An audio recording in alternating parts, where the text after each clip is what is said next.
Hello à tous, c'est Jérémy, j'espère que vous allez bien. Aujourd'hui dans ce nouveau podcast, j'aimerais vous parler de comment détruire une peur surtout qui va être une peur fausse, mais que votre esprit va vous créer, et c'est, on va le voir, tout simplement la nature humaine qui veut vous protéger du danger, sauf que aujourd'hui il existe des dangers qui ne sont pas réels, et on sait que si on les surmonte, eh bien on pourrait devenir une meilleure version de soi-même, tout simplement pour être plus libre, pour casser ses peurs et pour vivre plus en voulant faire ce qu'on veut vraiment sans avoir de barrières.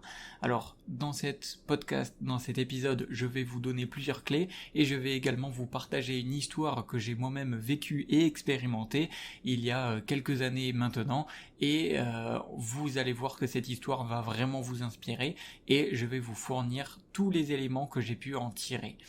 Comme d'habitude, vous le savez, dans la description, vous avez les emails privés ou le groupe Telegram pour vous permettre que ensemble on devienne la meilleure version de nous-mêmes grâce à tout ce que je partage dans mon contenu privé, c'est-à-dire je vous partage mes idées, mes façons de penser, mes exercices, mes expériences et parfois mon quotidien, et bref, c'est vraiment de l'instantané et je vous partage encore plus que ce que je partage sur le podcast. Donc c'est gratuit, vous pouvez rejoindre les emails ou le groupe Telegram dans la description. Maintenant passons au vif du sujet. Et la première chose, j'en ai un petit peu parlé au début de ce podcast, c'est que si on sent du danger, on ne va pas y aller, ou alors on va vraiment hésiter très longtemps, et tout simplement, eh bien, le fait de sentir entre guillemets du danger, c'est tout simplement notre cerveau, c'est une protection humaine et c'est une protection naturelle qu'on a de par nos gènes qui nous dit que éventuellement il veut nous protéger d'un potentiel danger, et du coup eh bien on ne va pas faire cette action. Le souci, c'est qu'aujourd'hui dans les temps modernes, eh bien il y a beaucoup de dangers qu'on a gardés, on va dire, en tant que protection humaine, sauf que il n'y a pas de réel danger. Et donc je vais parler vraiment, et il faut bien prendre en compte, c'est très important, que tout ce que je vais dire dans ce podcast et tous les conseils que je vais dire dans ce podcast s'appliquent à tout ce qui est, on va dire, des faux de la fausse protection, c'est-à-dire de la protection humaine qui sont restées dans nos gènes de il y a très longtemps, des années en arrière, et qui aujourd'hui ne nous servent plus, mais qui sont toujours dans nos gènes et nous empêchent de faire certaines actions. Par exemple, et vous allez voir, je vous en parlerai un petit peu plus tard dans ce podcast avec ma propre histoire, imaginons aujourd'hui vous avez un blocage pour aller parler à quelqu'un dans la rue, aller parler à une fille, aller parler à un gars dans la rue pour l'aborder ou lui demander quelque chose, eh bien en soi, aller aborder quelqu'un dans la rue, il n'y a pas aujourd'hui en 2022, à l'heure où je vous tourne cet épisode, il n'y a aucun réel danger, à part vraiment si vous voyez que la personne elle est un petit peu chelou, mais je vais vraiment parler dans les grandes lignes. En général, aujourd'hui, aller parler à quelqu'un dans la rue, on va dire que notre cerveau nous protège, et notre cerveau, pour certaines personnes, essaye de nous protéger de principalement le rejet, pour cette situation bien précise, mais on va le voir également, et vous pouvez faire le test chez vous, que dans beaucoup de situations, notre cerveau essaye de nous protéger, et pourtant on sait qu'il n'y a pas de réel danger, ou alors on ne le sait pas encore. Alors maintenant, ce qu'on va faire, c'est que dans la majorité des situations, et par exemple on va prendre vraiment cet exemple pour ce podcast, imaginons vous voulez aller aborder quelqu'un en soirée, d'accord, que ce soit une fille ou un gars, on s'en fout. Vous voulez aller aborder quelqu'un qui vous plaît à une soirée et vous voulez initier la conversation avec cette personne, vous voulez et vous voulez aborder la conversation et voir ce que vous voulez faire avec cette personne, peut-être boire un verre, lui proposer quelque chose plus tard, bref. La situation est que vous êtes cloué sur place. Vous êtes cloué sur place tout simplement parce que votre cerveau se fait mille et un cinéma en mode il imagine que vous allez vous prendre un râteau en direct, en mode la fille elle va vous dire non mais qu'est-ce que tu veux, qu'est-ce que tu viens me parler, elle va vous rejeter, limite la fille elle va vous jeter son verre à la gueule parce que vous êtes allé l'aborder, bref. En tout cas, moi, c'était mon scénario, et aujourd'hui, je fais ce podcast pour les personnes qui, justement, s'inventent beaucoup d'histoires vis-à-vis de certaines peurs. Donc là, c'est la peur, par exemple, d'aller aborder quelqu'un, et c'est également la peur du rejet, d'accord ? Principalement de se faire rejeter, de se faire humilier en public. Et donc ça, c'est notre cerveau qui nous protège. Maintenant, pour essayer de déconstruire notre protection humaine, on va dire, il y a 2-3 astuces. La première astuce, c'est ok, on va aller dans le sens de notre cerveau. Notre cerveau, il veut imaginer les pires situations. Ok. Maintenant, on va aller vraiment jusqu'au bout des choses. Imaginons, allez, on est cloué sur place, on voit cette fille, on voit ce gars, et on est vraiment tétanifié à l'idée de allez, on se lance, on va vers cette personne et on ne sait pas comment l'aborder, on se pose mille et une questions, bref, ok. Maintenant, on va imaginer le pire. Ça, c'est le premier stade. Imaginer le pire. Ok, vraiment, qu'est-ce qui pourrait se passer de pire ? Ok, alors, la personne, imaginons je vais l'aborder, elle me refuse, elle me parle à peine, elle me voit pas, elle me dit non mais dégage. Ok, ça c'est la première situation. Deuxième situation, qu'est-ce qu'on pourrait inventer ? Deuxième situation, elle vous parle, et en fait, vous devenez tout rouge en public. Ok, ça c'est la deuxième situation. Qu'est-ce qu'on pourrait inventer d'autre ? Vous allez lui parler et vous arrivez pas à trouver les mots, vous bafouillez et au final la personne, du coup vous allez vous ridiculiser devant cette personne et entre guillemets ça va être mort avec cette personne. Ok, voilà. Bon, ça c'est, on va dire, plusieurs scénarios qu'on pourrait s'inventer. Maintenant, la deuxième partie, on va dire, de cette réponse, c'est de se dire ok, donc ça c'est vraiment le pire qui pourrait arriver. Est-ce que c'est vraiment si grave que ça ? Est-ce que c'est vraiment, entre guillemets, la mort ? Est-ce que c'est vraiment, il y a mort d'homme, comme on pourrait dire ? Est-ce que vraiment, ça va changer le cours de votre vie ? Est-ce que vraiment c'est un impact qui est si lourd que ça ? Alors oui, sur le moment présent, ça va pas être agréable. Oui, si la personne, elle vous répond à peine, que vous vous prenez un râteau en public, et qu'il y a 2-3 personnes autour de vous qui voient, ok, ils vont peut-être se foutre un peu de votre gueule. Ok. Est-ce que ces personnes sont importantes pour vous ? Est-ce que vous voulez ressembler à cette personne ? Est-ce que vous connaissez ces personnes et est-ce que vous allez les revoir ? Est-ce que cette fille, vous allez la revoir ? Est-ce que le fait que vous allez devenir tout rouge et que vous allez bafouiller comme de la merde devant cette fille ou devant ce gars, est-ce que cette fille, au pire, vous allez la revoir ? Est-ce que, peut-être que ça va commencer comme ça, mais qui vous dit aussi que vous voyez pas le positif ? Parce que là, en fait, on s'imagine plein de scénarios négatifs, mais on s'imagine pas le positif. Il y avait, à l'époque, quand je regardais pour cette situation précise, du coup, quand je regardais à l'époque quelques-unes des vidéos des coachs en séduction qui parlaient justement de cette peur d'aller aborder, ils disaient « le non, on l'a déjà, il faut qu'on aille chercher le oui ». C'est-à-dire que si on n'agit pas pour ce qu'on veut, forcément, la réponse va être non. Forcément, on ne va pas avoir ce qu'on veut. Alors pourquoi on n'irait pas tenter, s'il n'y a pas tant de danger que ça, pour essayer, même si au final on tente et que c'est un non, ou même si au final on tente et on échoue ce qu'on veut atteindre, au final, si on ne tente pas, c'est sûr qu'on aura 100% un non. C'est sûr qu'on n'atteindra jamais notre objectif si on ne tente pas.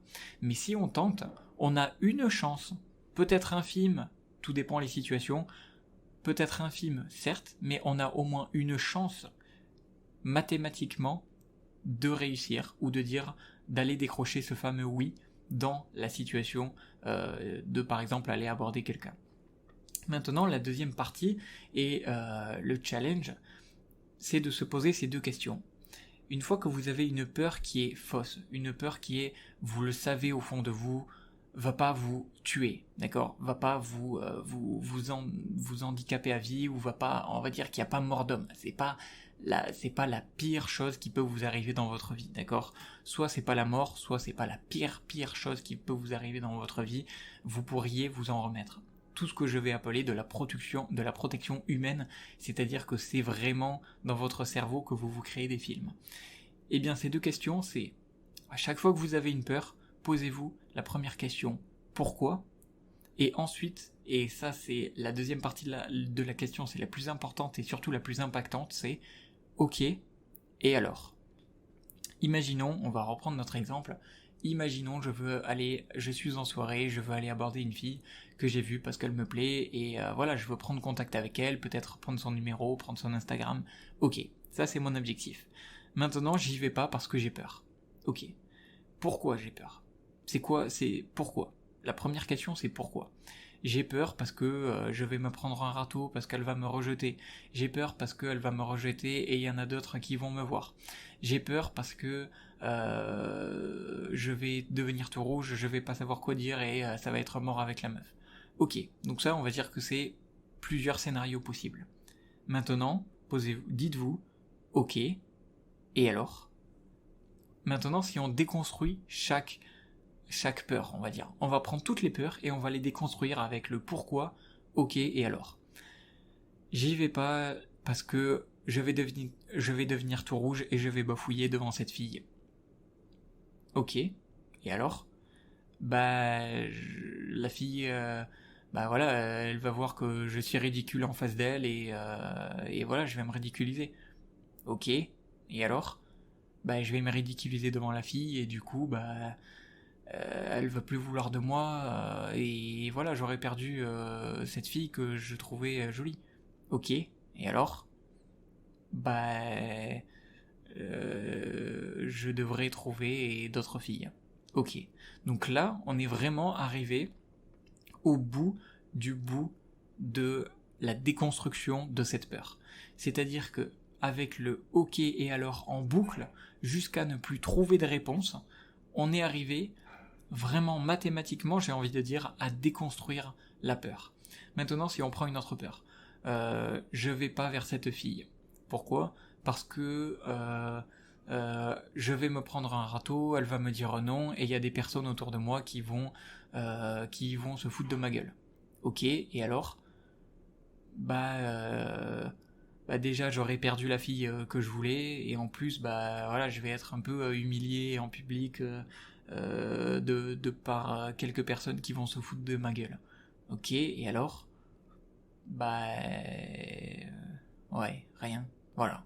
C'est-à-dire que, ok, vous avez perdu la fille, ok, il y en aura d'autres. Ok, les personnes qui se sont foutues de votre gueule, est-ce que ça sera vraiment des amis ? Je pense pas. Et si c'est des amis, au pire, ça va être pas si mort d'homme que ça. Et si c'est des inconnus, vous allez certainement pas les revoir. Donc au final, encore une peur de déconstruite. Maintenant, prenons notre exemple pour vraiment appuyer ce pourquoi, ok, et alors. Imaginons vous avez peur d'aller à la plage parce que, ok, vous avez peur d'aller à la plage. Pourquoi ? Parce que j'ai un corps qui me plaît pas, parce que j'ai un corps trop gros, trop rond que j'aime pas. Ok, et alors ? Du coup, il y a d'autres personnes qui vont voir et qui vont me regarder, qui vont peut-être porter un jugement sur moi, et du coup, je vais me sentir mal à l'aise. Ok, et alors ? Je vais me sentir mal à l'aise. Ok, donc ça veut dire que parce que tu vas te sentir mal à l'aise, tu vas pas à la plage et tu t'empêches de faire ce que tu as envie. Ouais, voilà. Donc là, on est arrivé à une conclusion un petit peu différente du fait que la situation était, on va dire, se finissait par une peur qui pouvait être réelle. Par contre, à l'idée, derrière ce que j'ai fait, c'est pas de me dire, bon ok, j'y vais quand même malgré la peur. Non, c'est de se dire une autre question. C'est de se dire, ok, donc là on peut dire que oui, ok, éventuellement c'est une peur réelle. On va dire que t'apprécies pas ton corps, tu sais que si tu vas à la plage tu vas avoir des regards, tu vas te sentir oppressé, tu vas te sentir mal à l'aise. Ok, donc ça veut dire que t'as envie d'aller à la plage mais tu vas pas y aller parce que tu vas te sentir mal à l'aise. Donc ça veut dire que tu vas jamais surmonter ça. Et maintenant, on arrive à la deuxième partie de ce podcast. La deuxième partie de ce podcast, pour surmonter des peurs qui sont, on va dire, plus ou moins réelles, qu'on n'a pas pu déconstruire avec le pourquoi, ok et alors, c'est la méthode des petits pas.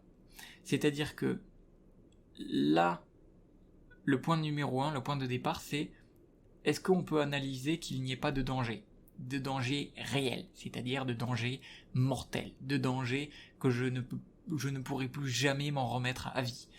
L'humiliation, le fait de se sentir mal à l'aise, on est d'accord que c'est pas agréable sur le moment, mais c'est quelque chose de surpassable. C'est quelque chose que, oui, ok, je peux me sentir mal à l'aise dans ma vie, ça va pas me tuer. Ça va pas vraiment impacter ma vie à jamais et je vais plus pouvoir rien faire direct après.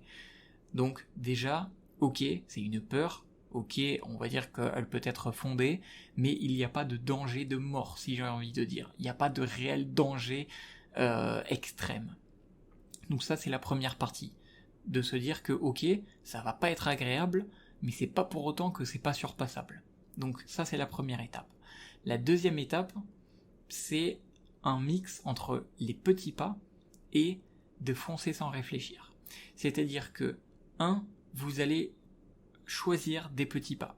C'est-à-dire que, par exemple, pour l'exemple d'une personne qui est en surpoids, qui est mal à l'aise avec son corps, peu importe, on va dire qui est mal à l'aise avec son corps parce qu'elle est en surpoids et qu'elle a peur de l'humiliation en public, ok, dans ce cas-là, quel serait le premier petit pas qu'on pourrait faire pour se rapprocher de l'objectif? Peut-être, on pourrait se dire, ça serait déjà d'aller juste au lieu de la plage. Juste d'aller regarder la plage, sans aller dessus, en étant habillé, sans prendre son maillot, juste en étant en habit normal, juste en s'approchant de la plage. La deuxième partie, ça pourrait être d'aller à la plage, par exemple de s'asseoir sur le sable, etc., mais sans aller dans l'eau et sans se mettre en maillot. Donc déjà, on découpe petit à petit, en petits pas, comme en marche d'escalier, en fait, comme en step d'échelle, de se dire un après l'autre. Si la peur est trop grosse pour la surmonter dès le début, on va y aller petit à petit. Ensuite, une fois que la personne, elle a vu qu'il n'y avait pas de danger, eh bien, on va pouvoir passer à l'étape supérieure. Et à chaque petite étape, on va essayer de se pousser un petit peu, et ça va être la partie difficile, mais ça va être la partie qui va vraiment falloir surmonter pour accepter de progresser. C'est-à-dire qu'avec les petits pas, on va réduire au maximum l'effort et la peur qu'il y a à faire pour essayer ensuite de, entre guillemets, se forcer pour surmonter la seule petite peur qui reste, le seul petit pas qu'il faut faire. Donc, si je récapitule, 1. Analyser qu'il n'y ait pas de danger extrême, qu'il n'y ait pas de danger de mort, qu'on sache que ça soit quelque chose de surpassable. 2. Établir des petits pas. 3. Foncer rapidement et sans trop réfléchir. Par exemple, ça pourra faire l'objet d'un prochain podcast, mais utiliser la méthode des 3 secondes ou la méthode des 5 secondes. C'est-à-dire qu'à chaque fois que vous savez que vous devez faire quelque chose mais que vous avez peur, vous comptez dans votre tête. Et par exemple, vous comptez la méthode des 5 secondes, vous comptez, ou 3 secondes, peu importe, c'est mieux quand c'est plus court, mais si c'est trop court, ça va pas marcher, donc on va dire entre 3 et 5 secondes, allez, on va prendre 4. Donc la méthode des 4 secondes, c'est de compter dans votre tête. Et il faut que vous fassiez l'action avant que ça arrive à 4. Donc vous comptez. Allez, c'est parti. 1, 2, allez, j'y vais. Maintenant, à 2, j'y vais. Parce que si ça arrive à 3, c'est quasiment mort. Donc, voilà. La méthode de compter 4 secondes, par exemple, 3, 4, 5 secondes, c'est vraiment pour essayer de se forcer, entre guillemets. C'est la seule façon de passer un obstacle, qui est, on va dire, minime. Ensuite, c'est la prochaine étape de faire l'expérience. Et je vous parlerai ensuite de ma propre expérience. Je vous avais promis au début que je vous en parlerai. C'est-à-dire faire l'expérience. Ok, c'est bon, vous êtes dans, on va dire, l'action. Ensuite, se rendre compte, une fois que l'action est finie, que finalement, il n'y avait pas tant de danger que ça. C'est-à-dire que, ok, vous avez surpassé la peur, et bien souvent, vous allez vous dire, au final, c'était pas si dur que ça, au final. Au final, j'ai pas eu si peur que ça. Au final, je vois pas pourquoi j'ai eu si peur, parce qu'en fait, c'était pas si fou que ça à faire. Et ensuite, la dernière étape, c'est de recommencer, puis de grimper petit à petit avec la méthode des petits pas en niveau de difficulté. Donc si je récapitule très rapidement, analyser qu'il n'y ait pas le danger, mettre en place des petits pas, des petits steps, foncer rapidement avec la méthode des 4 secondes, faire l'expérience, une fois que l'expérience est finie, se rendre compte que finalement il n'y avait pas tant de danger que que ce que l'on s'imaginait. Et dernière étape, recommencer pour recommencer en grimpant petit à petit les niveaux de difficulté avec la méthode des petits pas. Et en fait, à force de recommencer encore et encore, ça va vraiment ancrer dans le cerveau que il n'y a pas de risque, il n'y a pas de danger, et bravo, petit à petit, vous venez de progresser. Maintenant, je vais vous parler, et en plus de ça, vous avez démonté votre peur, et maintenant, vous pouvez réussir à faire ce que vous voulez sans avoir cette peur. Maintenant, je vais vous parler de mon histoire concrète. Je vais essayer de faire rapide. Et c'est une histoire qui m'a vraiment beaucoup impacté. C'est quand j'étais... donc il y a quelques années de ça, j'avais pour objectif de sortir un petit peu de ma zone de confort, pourquoi pas d'aller aborder des filles et essayer d'avoir une relation plus loin comme la majorité des êtres humains, quoi. Et du coup, je voulais prendre mon courage à deux mains pour aller aborder une fille dans un bar. Et en fait, à chaque fois, j'étais avec un pote à moi et ce pote me disait bon bah allez vas-y, la dernière fois c'était moi, j'ai porté mes couilles, j'y suis allé et maintenant bah c'est à toi, vas-y quoi. À chaque fois tu dis, tu reportes, t'es là, tu restes sur place et tu fais rien, donc vas-y. Et bon, comme à mon habitude, j'ai quand même pris un petit temps de réflexion, je me suis dit qu'est-ce que je pourrais faire. J'avais à l'époque appliqué cette méthode des petits pas et c'est vraiment la méthode des petits pas qui m'a aidé ici, c'est de me dire qu'est-ce que je pourrais faire déjà pour réduire le niveau de difficulté. Au lieu d'aller directement voir une fille dans un bar et lui dire salut, est-ce que je peux prendre ton numéro, ou salut, est-ce que ça te dit qu'on aille boire un verre ensemble, ou est-ce que tu veux qu'on aille danser, qui pour moi était un step trop élevé. Je me suis dit qu'est-ce que je peux demander pour quand même me surpasser, pour quand même sortir de ma zone de confort et pour quand même me rapprocher de l'objectif qui était donc d'aborder cette fille et pourquoi pas avoir son numéro ou plus derrière. Qu'est-ce qui pourrait me rapprocher de cet objectif mais sans le faire de 0 à 1, mais passer par 0,1, 0,2, etc., etc. Pour moi, ce que j'avais trouvé, c'est simplement de demander à des filles, toujours, d'aller aborder, mais en demandant une information banale. Et donc, bon, dans mon cas, je vous raconte l'histoire, dans mon cas, la situation banale, c'est d'aller demander si il n'y avait pas d'autres bars ou d'autres soirées qui fermaient plus tard. Parce qu'à l'époque, c'était à l'époque où c'est qu'il y avait des restrictions, et les bars fermaient plus tôt. Et du coup, je me suis dit, bon, je vais demander, est-ce qu'il n'y a pas des bars, est-ce que vous connaissez pas des bars qui ferment plus tard, ou est-ce que vous connaissez pas des soirées une fois la fermeture des bars.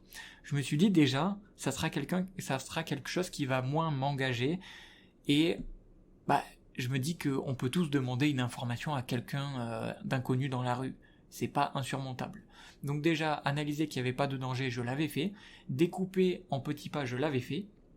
Et maintenant, il me restait plus qu'à foncer, faire l'expérience et me rendre compte qu'il n'y avait pas de danger. Puis recommencer.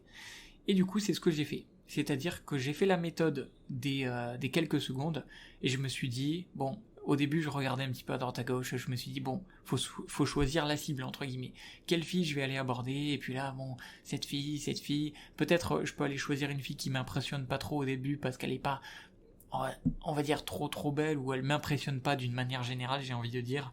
Je me sens à l'aise avec le fait que je peux le faire, etc. Et puis bon, allez, j'y suis allé, j'ai fait, je me rappelle plus à l'époque si j'avais fait la méthode des 3 ou 4 secondes, ou bref, et je me dis, bon allez, c'est bon, j'y vais. Forcément, je ressens mon cœur qui bat, je ressens du stress, le stress qui monte en moi, et puis j'y vais. Je sais plus trop ce que je dis salut, est-ce que tu connais, ou je m'adresse à une ou deux personnes, je sais plus trop. Au début, je choisis encore une fois le moins de risques possible, donc je crois que je m'adresse qu'à une seule personne. J'essaye de voir que ça soit pas trop de personnes en groupe, comme ça il y a moins de pression sur moi, etc., etc. Et je m'adresse à une personne, une fille qui est seule ou qui est un petit peu éloignée de son groupe de potes, ou voilà, avec des personnes. Et je lui dis, salut, est-ce que tu sais s'il y a d'autres bars qui ferment plus tard, ou est-ce que tu sais s'il y a d'autres soirées qui continuent? Et simplement, sa réponse c'est, salut, non. Non, désolé, je sais pas. Voilà, c'est tout. Donc, ça y est, je venais de faire l'expérience que j'avais peur. Alors, avec la méthode des petits pas, mais je venais de faire. Et juste après cette expérience, mais vraiment c'est une sensation que vous devez vraiment expérimenter pour le savoir. Juste après avoir fini cette expérience, je reviens vers mon pote et je dis « Ah mais c'est tout en fait ?» C'est-à-dire que vraiment, ça crée un déclic. C'est-à-dire que de le savoir, qu'aujourd'hui moi je vous le raconte, mais de l'expérimenter, c'est-à-dire que de le savoir c'est une chose, que je vous le dise c'est une chose, mais de l'expérimenter c'en est une autre complètement différente. Et je reviens vers mon pote et je lui dis bon bah voilà, elle m'a dit non et tout, et je lui dis putain mais en fait c'est dingue à quel point c'était simple en fait. Elle m'a juste dit salut, non désolé j'en connais pas. C'est tout. Elle m'a répondu poliment, j'ai pas tant bafouillé que ça, j'ai pas été humilié, elle m'a pas jeté son verre à la gueule. En fait, tout s'est bien passé, il y a rien eu de mal. Ok, j'ai eu un non, parce que bah voilà, j'ai demandé une information et elle avait pas l'information, elle avait pas la réponse à l'information que je demandais, à la question que je posais plutôt. Mais en fait, voilà, c'est tout, c'est-à-dire qu'il n'y avait pas eu de danger. Et en fait, ce que j'ai fait, j'ai vraiment suivi le processus, ça m'a tellement motivé de me dire, putain, mais en fait, c'est fou, il y a zéro danger, en fait. Ou du moins, beaucoup moins que ce que je m'imaginais. Et du coup, je suis allé recommencer, avec une autre fille, et puis une autre, et puis ensuite, un groupe de 2, et puis une autre. Et vous savez quoi ? Je me suis pris un non, 2 noms, 3 noms, et la 4e, c'était une personne qui attendait sa copine aux toilettes, donc elle était seule, et je lui demande, etc., etc., elle me dit, bah ouais, tu sais quoi, ouais, je crois qu'il y a une soirée, on va y aller, et bah tu sais quoi, si vous voulez, parce que moi j'étais avec mon pote, donc elle me dit, moi certainement que j'avais posé la question, ouais, avec mon pote, on cherche des soirées, après que les bars ferment, etc., et elle me dit, bah ouais, tu sais quoi, on va aller faire une soirée à cet endroit, bon je vais pas nommer l'endroit du coup, si vous voulez, venez avec nous. Et là, waouh, je venais de me prendre un oui. Je venais entre guillemets, d'atteindre mon objectif que j'avais si peur au début. C'est-à-dire peut-être d'aller plus loin avec une fille que j'abordais. Ne serait-ce que, quand je dis aller plus loin, c'est faire une action qui mène à mener à mieux comprendre la personne, à mieux connaître la personne, ou faire une activité avec elle. Et voilà, c'était directement elle. Alors on pourrait se dire que c'est un coup de chance, mais en fait non, puisque j'avais essayé, je m'étais pris des noms. Et c'était même elle qui m'avait proposé de venir avec elle. Et en fait, sa copine elle est sortie des toilettes et puis voilà. Ensuite elles se sont expliqué la situation. Donc elles étaient 2, on était 2. Et voilà, c'était parfait. Et ensuite on a passé une soirée, on a rejoint d'autres personnes. Et puis ensuite, vraiment, la sensation de satisfaction a été énormissime. Mais vraiment énormissime. Vous pouvez pas savoir à quel point j'étais si fier de moi. Alors qu'au final c'était quelque chose de banal. Mais le simple fait de casser cette peur, de casser tout ce que je m'étais imaginé dans ma tête, et surtout, déjà j'avais eu la victoire d'avoir surpassé ma peur et d'avoir pris un non, et j'avais eu la victoire d'avoir surpassé plusieurs fois ma peur jusqu'à me prendre un oui, et en plus ce oui m'a fait passer une bonne soirée. Et donc au final, c'est exactement la leçon que je vous ai donnée aujourd'hui, qui est de 1. Analyser qu'il n'y ait pas tant de danger que ça, la méthode des petits pas, foncer, faire l'expérience, se rendre compte qu'il n'y a pas de danger en fait, avec ce qu'on vient de vivre, que c'était pas si ouf que ce que notre cerveau se l'imaginait, et ensuite recommencer pour progresser. Et donc voilà pour mon histoire. Et voilà pour tous les conseils que j'avais à vous donner, du moins pour le moment, avec cette expérience que j'ai pu vivre et apprendre pour devenir en soi une meilleure version de soi-même, pour casser ses peurs et pour au final faire ce que l'on veut vraiment faire en cassant les peurs qui nous empêchent aujourd'hui de faire ce qu'on veut vraiment faire. Alors bien évidemment, il va falloir pratiquer pour, on va dire, ne pas le faire juste une fois et ensuite, ça y est, c'est acquis à vie. Forcément, aujourd'hui, si je devais refaire la même situation, j'aurais de nouveau du stress parce que j'ai pas repratiqué entre-temps. Mais en fait, pour vraiment entretenir et détruire à 100% la peur, la méthode, c'est de recommencer, et à chaque fois de voir qu'il n'y a pas de danger, et à chaque fois de voir qu'en fait, on va de moins en moins stresser, on va de moins en moins réfléchir, et on va de plus en plus agir comme si notre peur avait complètement disparu. Donc voilà ce que j'avais à vous partager dans ce podcast, j'espère que ça vous aura plu. Si vous voulez plus de ce genre d'histoire, si vous voulez plus de ce genre d'histoire personnelle, des expériences que j'ai pu vivre, des idées, des façons de penser, rendez-vous gratuitement dans la description. Vous avez mon groupe Telegram pour qu'on discute, pour qu'on partage ensemble et que je vous partage tout ça. et également les emails. Tout est dans la description, c'est gratuit, je vous invite fortement à cliquer et à rejoindre. Et sur ce, c'était Jérémy, j'espère que ça vous aura plu. N'hésitez pas à commenter et me dire si vous avez vécu des situations similaires, si ça vous a plu. Et je vous souhaite une très très bonne journée ou une très très bonne soirée. Je vous dis à la prochaine, portez-vous bien. Ciao ciao.